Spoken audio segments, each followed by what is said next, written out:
कौसल्या सुप्रजा रामपूर्वा सन्ध्या प्रवर्तते उत्तिष्ठ नरशार्दूल कर्तव्यं दैवमाह्निकम् कौसल्या सुप्रजा रामपूर्वा सन्ध्या प्रवर्तते उत्तिष्ठ नरशार्दूल कर्तव्यं दैवमाह्निकम् उत्तिष्ठोत्तिष्ठ गोविन्द उत्तिष्ठ गरुडध्वज उत्तिष्ठ कमलाकान्ता त्रैलोक्यं मङ्गलं कुरु मातः समस्त जगतां मधुकैटभारे वक्षो विहारिणि मनोहर दिव्यमूर्ते श्रीस्वामि निःसृत जनप्रिय दानशीले श्रीवेङ्कटेश दयिते तव सुप्रभातम् तव सुप्रभातमरविन्दलोचने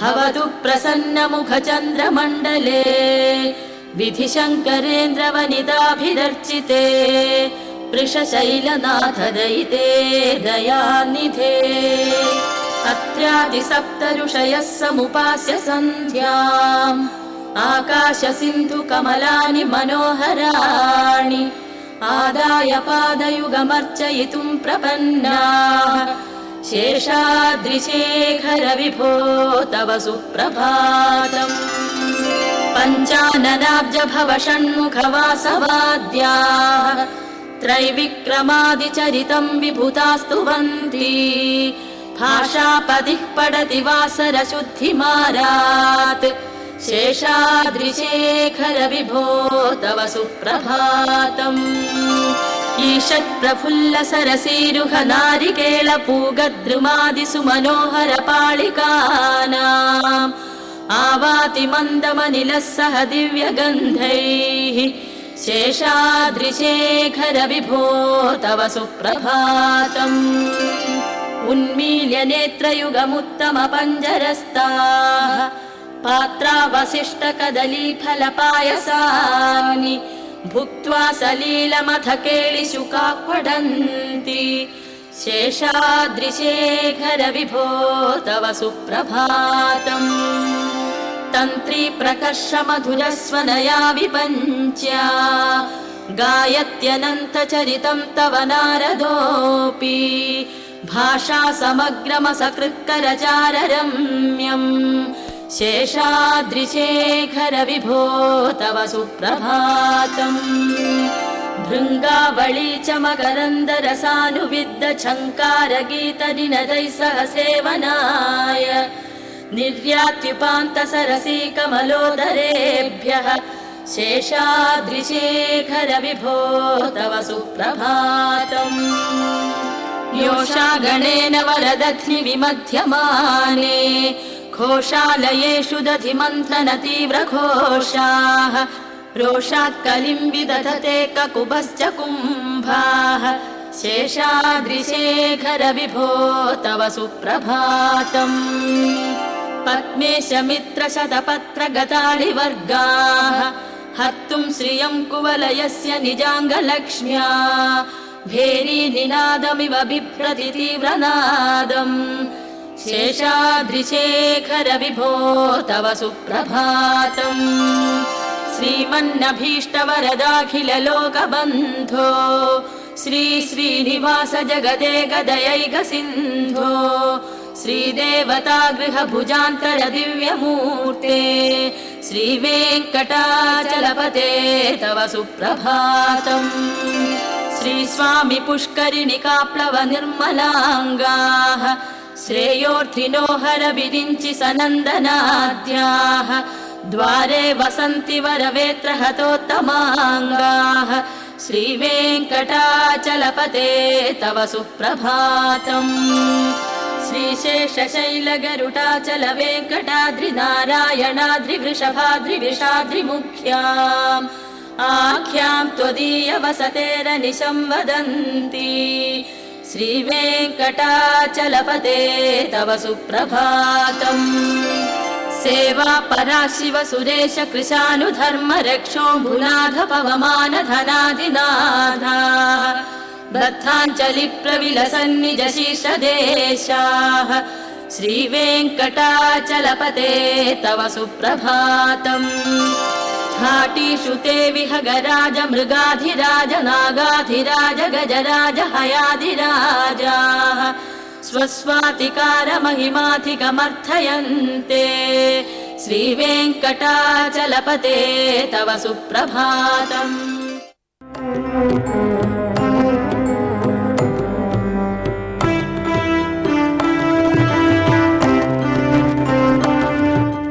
గోవింద గోపాల బాల గోవింద నీ వల్ల ఆనందమే మాకు గోవింద.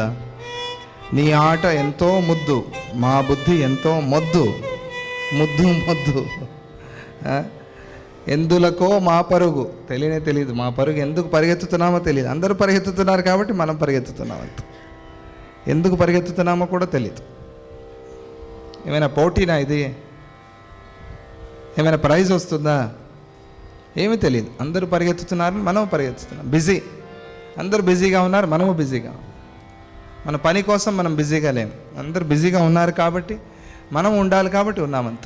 ఎందులకో మా పరుగు నీ ఒకడవే ఎరుగు స్వామి. మా పరుగు నీకొక్కడికే తెలుసు. ఎందుకు పరిగెత్తుతున్నామో, ఎందుకు ఇలా పరిగెత్తేలాగా చేసావో నీ ఒకడవే ఎరుగు స్వామి. నీ వాడనే ననుచు నన్ను పట్టి రక్షించు. నేను నీవాణ్ణి అని మనం రుద్రభాష్యంలో చెప్పుకున్నాం కదా. అధ్యవోచదధివక్త ప్రథమో దైవ్యోభిషక్. అధ్యవోచతత్ అధివక్త, వీడు నావాడు అని రక్షణ చేయి స్వామి. ప్రతిజ్ఞ చేయి. అట్లా నీవాడ నేననుచు నన్ను పట్టి రక్షించు గోవింద గోపాల బాల గోవింద. ఎందెందో నా పుట్టుక అది అంత నీకెరుక. ఎల్లెల్లో ననహుట్టు అది నిన్న బలుగుట్టు. చాలా దివ్యంగా రాశారు స్వామీజీ. ఎల్లెల్లో ననహుట్టు. ఎన్ని యోనుల్లో జన్మించానో తెలియదు, ఎన్నిసార్లు జన్మించానో తెలియదు స్వామి. ఎల్లెల్లో ననహుట్టు ఇది నిన్న బలుగుట్టు. ఎట్లా పుట్టాను? దోమగా, చీమగా, పశువుగా, ప్రాణిగా, పాముగా ఏ జన్మలు తీసుకున్నానో నీ ఒక్కడికే తెలుసు స్వామి. ఎల్లెల్లో ననహుట్టు ఇది నిన్న బలుగుట్టు. 84 లక్షల జీవకోటి జీవరాశి ఉన్నది కదా. ఆ జీవరాశిలో జీవకోటిలో ఎక్కడ జన్మించానో ఇది నిన్న బలుగుట్టు. ఇది నీ రహస్యం తెలీదు, చెప్పడం చాలా కష్టం.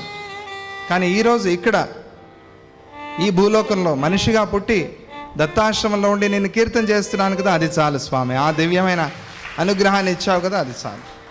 దీన్ని సద్వినియోగం చేసుకునేలాగా మనుష్యత్వం, ముముక్షుత్వం, మహాపురుష సంశ్రయ ఈ మూడు వచ్చాయి. ఈ మూడింటిని సద్వినియోగం చేసుకునే బలాన్ని, శక్తిని నాకు ఇవ్వు స్వామి. ఎల్లెల్లో ననహుట్టు ఇది నిన్న బలుగుట్టు గోవింద గోపాల. కಣ್ಣಿದ್ದು నా కురుడ ఏనేను నా కాణೆ.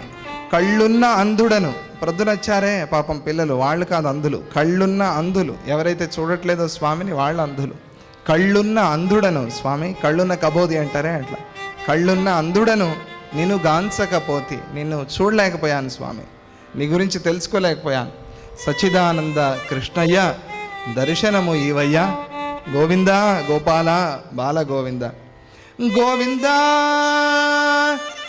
గోవింద గోవింద గోవింద గోవింద గోవింద గోపాల బాల గోవింద. గోవింద గోపాల బాల గోవింద. గోవింద గోపాల బాల గోవింద. గోవింద గోపాల బాల గోవింద. నిన్నింದ జగವೆಲ್ಲ ఆనంద.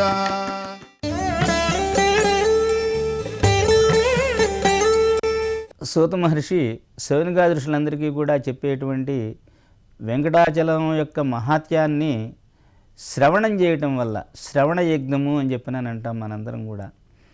శ్రవణం అంటే వింటం.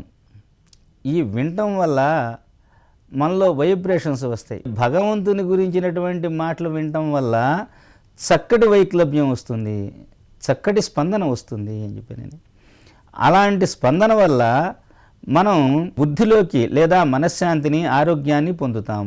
కాబట్టి భగవంతుని యొక్క సంబంధించినటువంటి ఇతిహాసాలు వినవలసింది, భగవన్ నామాన్ని వినవలసింది, భగవత్ తత్వాన్ని జిజ్ఞాస చేయవలసింది. దీనివల్ల మనసు ప్రశాంతత కలుగుతుంది. దీని కారణంగా మానవుడు ఆత్మసాక్షాత్కారాన్ని పొందేటువంటి స్థితికి వెడతాడు అని చెప్పబడింది. అందువల్లనే ఈ సూత మహర్షి వీళ్ళందరికీ చెప్తాడు, ఏ యొక్క మాహాత్మ్యం విన్నంత తోడనే మనందరికీ కూడా ప్రశాంతత ఆనందము కలుగుతాయో అలాంటి వెంకటాచల మహత్యాన్ని మీకు మనవి చేస్తాను అని చెప్పి నన్ను అంటాడు. వెంకటాచల మహత్యం అంటే ఎక్కడైనా ఆంధ్రదేశంలో కానివ్వండి, బ్రహ్మాండంలో కానివ్వండి, క్షేత్రజ్ఞుడైనటువంటి వాడు పరమాత్మ. అంటే ఒక ఉదాహరణకి సింహాచలం ఉన్నది.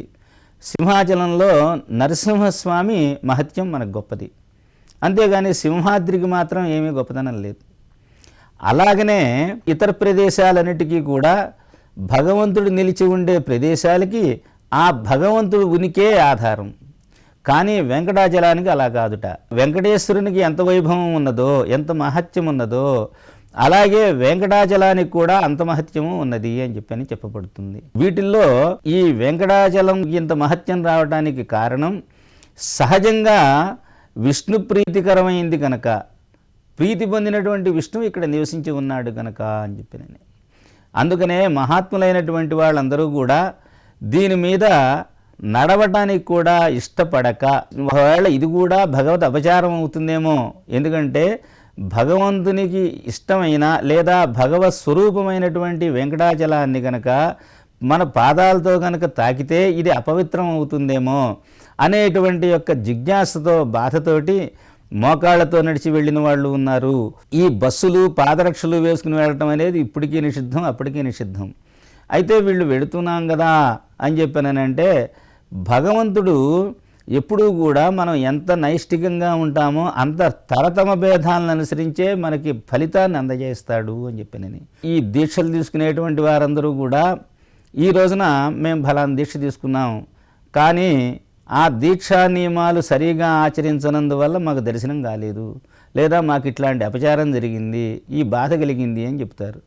అట్లాగనే ఈ వెంకటాచలానికి శాశ్వతమైనటువంటి శక్తి ఉన్నది.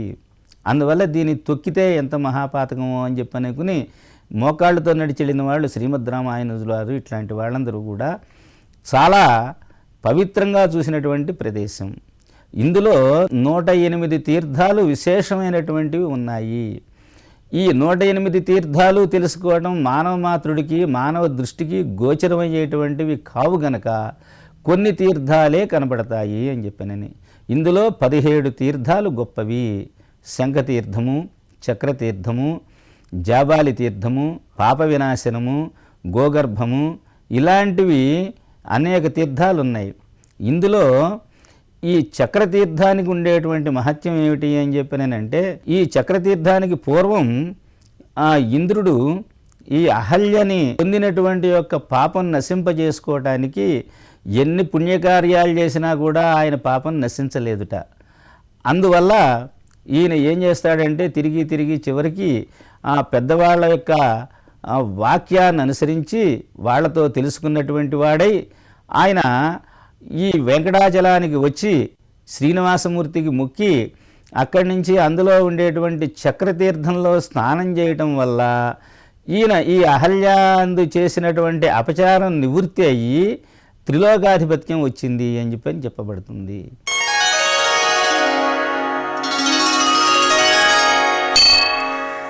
అస్మద్గురుభ్యో నమః. ప్రతివాది భయంకరం అన్నన్ స్వామి వారు స్వామికి మేల్కొలుపు పాడుతూ, దేవతలందరూ వచ్చారయ్యా, బ్రహ్మ వచ్చాడు, సనక సనందనాథులు వచ్చారు, రుద్రుడు వచ్చారు, సాక్షాత్తుగా ఇంద్రుడు కూడా వచ్చాడయ్యా, ద్వారే వసంతి. వీళ్ళందరూ కూడా నీకు ఆప్తులే అయినప్పటికీ వారందరూ కూడా నీ అనుమతి కోరి కానీ లోపలికి రాకూడదు, నీవు అనుమతించిన తర్వాతే లోపలికి రావాలని ద్వారే వసంతి, ద్వారంలోనే ఉన్నారు. అంటే మనకొక పాఠాన్ని నేర్పుతున్నారు. స్వామి నాకు దగ్గరవాడు కదా అన్న భావన కాదు, అందరితో పాటు నీవు ఉండాలి, స్వామి అనుమతిస్తే లోపలికి రావాలి. అందుకని వారంతా ఉన్నారట. ద్వారే వసంతి, పొద్దున్నే వచ్చే ద్వారంలో నిలబడ్డారట.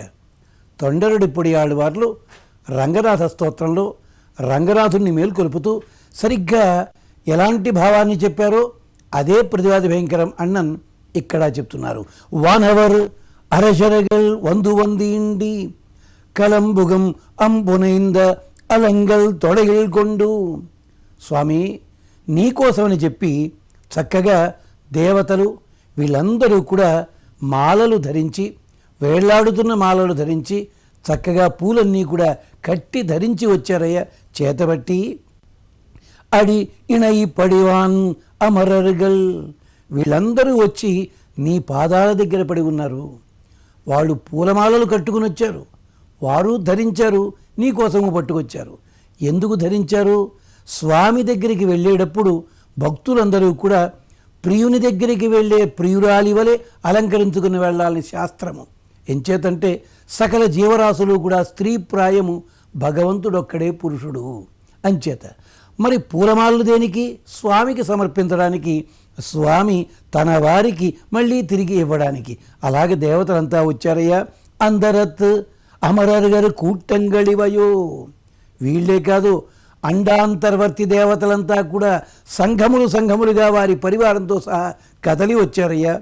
అరుంధవ మునివరుం, వీళ్ళేనా? ఆశ్చర్యకరమైన తపస్సులు చేయగలిగిన మునీశ్వరుడు. ఒక మహానుభావుడు పంచాగ్ని మధ్యంలో చేస్తాడు. ఒక మహానుభావుడు నీళ్ల లోపల పీక వరకు కూడా మునిగి తపస్సు చేస్తాడు. ఇంకొక ఆయన కేవలము సూర్యకాంతి కిరణములని భోజనముగా చేసుకుని తపస్సు చేస్తారు.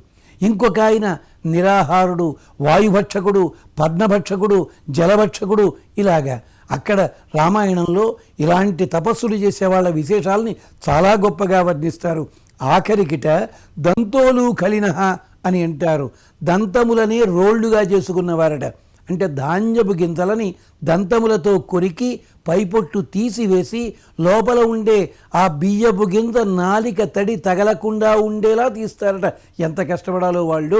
అలాంటి వాళ్ళు అశ్మకుట్టాశ్చ, వాళ్ళు రాళ్లతో శరీరాన్ని హింసించుకుంటారట. ఇలాంటి ఆశ్చర్యకరమైన తపస్సులు చేసే మహర్షులంతా వచ్చారయ్యా. ఇందిరను ఆనయం తాను, ఇంద్రుడు కూడా వచ్చాడు ఐరావతం ఎక్కి. ఇంద్రుడు ఎంత కంగారుగా వచ్చాడంటే తన ఐరావతాన్ని బయట పెట్టడం మర్చిపోయి ఐరావతంతో సహా నీ గుమ్మం దగ్గరకు వచ్చేసాడయ్యా. నిన్ను సేవించుకోవడం ఆలస్యం అయిపోతుందని అలా వచ్చి వందిరు నిన్ కోయిలిన్ వాషల్, నీ గుడి గడప దగ్గర నిలబడి ఉన్నారయ్యా. స్వామి లేచి రావయ్యా. ద్వారే వసంతి వరవేత్ర హతోత్తమాంగ. ఇప్పటిలో మనము తిరుపతి వెడితే అందరము చెప్పేది ఒకటే మాట ఉంటుంది. స్వామి దర్శనం కోసం వెడితే వాళ్ళందరూ కూడా మమ్మల్ని తోసివేస్తున్నారు, ఒక్క క్షణం కూడా చూడనివ్వటం లేదు.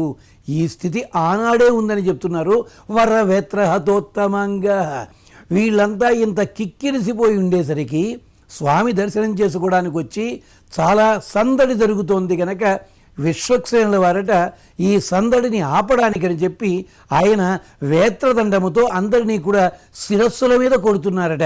అంటే నెత్తి మీద ఒక్కొక్క చిన్న చిన్న దెబ్బలు వేసి అయ్యా అల్లరి చెయ్యకండి, ముందుకు జరగండి అని అంటున్నారట. వరవేత్ర హతోత్తమాంగా. ఆ వేత్రము చాలా శ్రేష్టమైనది. వరవేత్ర హతోత్తమాంగా అంటే అయ్యో ఇంత అవస్థపడి రావాలా అని అనుకోవటం లేట. స్వామిని సేవించుకోవడానికి వస్తున్నారు. అక్కడ విశ్వక్సేనుల వారి చేత తాడించబడుతున్నారయ్యా. స్వామి ఇంకా మెళకువ రాలేదా నీకు అని అడుగుతున్నారు ప్రతివాది భయంకరం అన్నన్ స్వామి వారు. ఏమిటా విశ్వక్సేనుల వారు, ఏమిటా కథ మళ్ళీ చెప్పుకుందాం. అంతవరకు స్వస్తి. పార్థాయ ప్రతిబోధితాం భగవతా నారాయణేన స్వయం వ్యాసేన గ్రథితాం పురాణమునినా మధ్యే మహాభారతం.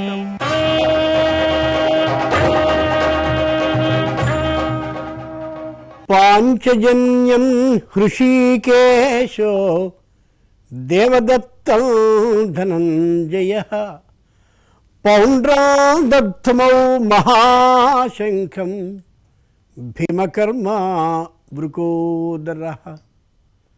ధృతరాష్ట్ర మహారాజు కురుక్షేత్ర సంగ్రామ విశేషాలని వింటూ ఉంటే సంజయుడు శ్రద్ధతో భక్తితో చెప్తున్నాడు, మహారాజా, యుద్ధరంగంలో కౌరవులు పాండవులు నిలబడగానే స్వయంగా శ్రీకృష్ణుడు పాంచజన్య శంఖాన్ని పూరించాడు. అర్జునుడు దేవదత్తం అనే శంఖాన్ని గట్టిగా నినదిస్తే ఆ మీదట భీమకర్ముడు మహాద్భుతమైన పరాక్రమం కలిగినవాడు, సాహసం చూపించడంలో వెనుకతనం ఏమాత్రము లేనటువంటి వాడు అయిన భీమసేనుడు పౌండ్రం అనే శంఖాన్ని గట్టిగా ఊదాడు అని చెప్పాడు. ఇది పై అర్థం. లోర్థాన్ని ఆలోచించాలి. పంచజన్యం హృషీకేశ, పంచజనుడనే పేరు కలిగిన రాక్షసుని ఎముకలతో చేయబడినటువంటి శంఖం శ్రీకృష్ణుని వద్ద ఉండే శంఖం, అంచేతనే అది పాంచజన్యము అయింది. హృషీక ఈశుడు కృష్ణుడు అని అర్థం. శరీరంలో ఉండే అన్ని ఇంద్రియాలకి అధిపతి అయినటువంటి కృష్ణుడు ఆ పాంచజన్య శంఖాన్ని పూరించాడు. అన్ని ఇంద్రియాలకి అధిపతి అని అంటే ఎదురుగా ఉండేటటువంటి ఏ కౌరవ సైన్యం ఉందో ఆ కౌరవ సైన్యంలో ఉన్న అందరు జనులకి కూడా శరీరంలో పంచ జ్ఞానేంద్రియాలు, పంచ కర్మేంద్రియాలు అంటే త్వక్ శరీరం, చక్షు చూపు, శ్రోత్రు చెవులు, జిహ్వ నాలుక, ఘ్రాణ ముక్కు, వాక్ మాట, పాణి చేతులు, పాదాలు, ఉపస్థ అంటే విసర్జక అవయవాలు 2, మొత్తం ఏ 10 అయితే ఉన్నాయో ఈ 10 ఇంద్రియాలు తన వశంలో కలిగినటువంటి కృష్ణుడు ఆయన. కాబట్టి ఆయన పాంచజన్యాన్ని పూరించాడు అంటే ఖచ్చితంగా కౌరవుల యొక్క సర్వ శరీరము నా అధీనంలో ఉన్నది, జాగ్రత్త అనే యథార్థాన్ని తెలియచేస్తున్నాడు అన్నమాట. 2 హృషీక ఈశ, హృషికం అంటే చెప్పలేని ఆనందం. ఆ ఆనందానికి కూడా అధిపతి కృష్ణుడే. కాబట్టి వాళ్ళందరినీ వధిస్తాను, అర్జున నీ చేత వధింపచేస్తాను, సంపూర్ణమైన ఆనందానికి అధిపతిని నేను కాబట్టి ఆ ఆనందాన్ని, విజయ ఆనందాన్ని నీకు అందిస్తాను అని ఆ అభిప్రాయం కలిగేలాగా పాంచజన్యం హృషీకేశ ఆయన శంఖాన్ని పూరించాడు. దేవదత్తం ధనంజయ, అర్జునుడి చేతిలో ఉన్నటువంటి శంఖం అర్జునుడు ఎవరి చేతను చేయించుకున్నది కాదు. ఈ శంఖాన్ని దేవతలు స్వయంగా ఇచ్చారు కాబట్టి దేవతల చేత దత్తము ఇయ్యబడ్డటువంటి శంఖాన్ని దిక్కులు పిక్కటిలేలా మ్రోగించాడు అర్జునుడు. ఈ ఇద్దరూ గట్టిగా శంఖాలని ఊదిన మీదట భీమకర్మ మహాభయంకరమైనటువంటి పనులని చేయడమే అలవాటుగా కలిగిన భీమసేనుడు పౌండ్రమనే శంఖాన్ని పూరించాడు అంటుంది ఈ శ్లోకం. ఏమిటి ఆ భయంకరమైన పనులు భీముడు చేసింది? 100 కౌరవులు చెట్టు ఎక్కితే బాల్యంలోనే చెట్టు మానునొక తన్ను తన్ని అకస్మాత్తుగా పళ్ళు నేల మీద రాలినట్లుగా కౌరవులందరినీ పడవేసేవాడు. మొత్తం కాళ్ళని, చేతులని అన్నిటినీ కూడా తీగలతో చుట్టివేసి విషాన్నాన్ని తినిపించిన మీదట భీమసేనుని నదిలో తోస్తే ఆర్యకుడనేటటువంటి వాని ద్వారా అష్టకుండ రసాన్ని స్వీకరించాడు. ఇక పెద్దయిన తరువాత కీచక వధని మహాద్భుతంగా సాగించాడు. తాను ఇంతటి బలిష్ఠుడు బలవంతుడు అయినా అలా బలము బలిష్ఠ విధానము లోకానికి తెలియకుండా మరుగున పడినటువంటి వాడుగా జీవించాడు ఆ అజ్ఞాతవాస కాలంలో. అలాంటి మహానుభావుడు వృక ఉదరుడు అంటే బొటనవేలు యొక్క పై కనుపు ఎంతుంటుందో అంతటి జఠర శక్తి కలిగినటువంటి వాడైన, అంత పరిమాణంలో జఠర ఉన్నవాడైన ఆ వృక ఉదరుడు భీమసేనుడు పౌండ్రం అనే శంఖాన్ని పూరించాడు అని. ఈ 3 శంఖాలని వరుస ఇదే విధంగా పూరించడానికి కారణం వాళ్ళు ముగ్గురు ఆ విధమైన వరుసలో యుద్ధరంగంలో ఉన్నారు అని చెప్పడంలో లక్ష్యం. స్వస్తి.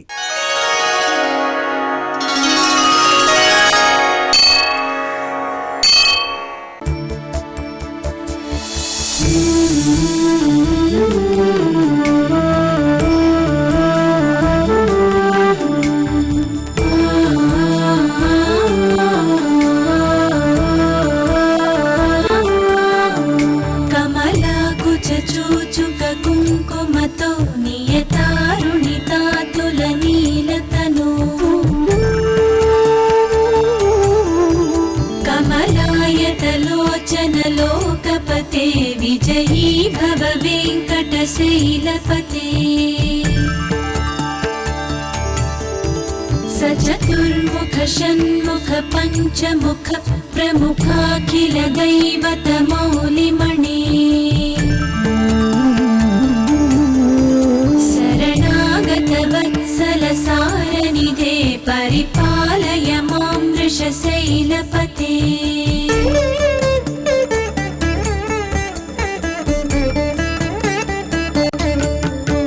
गोविन्द हरे गोपाल हरे श्रीनिवास हरे पद्मनाभ हरे गोविन्द हरे गोपाल हरे श्रीनिवास हरे पद्मनाभ हरे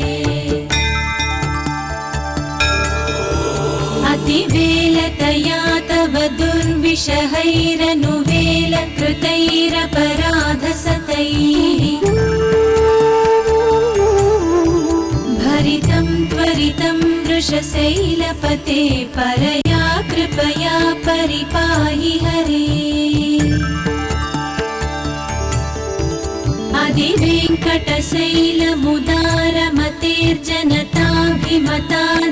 अधिवेङ्कटशैलमुदारमतेर्जनताभिमताधिकदानरतात् परदेवतया गदितान् निगमैकमलादयितान्न परं कलये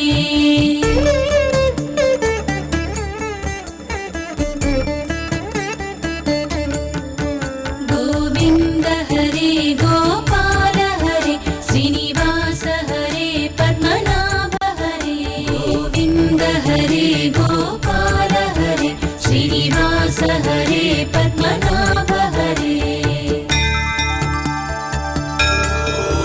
कलवेणुरवा वसगोपवधु शतकोटिवृता स्मरकोटिसमात्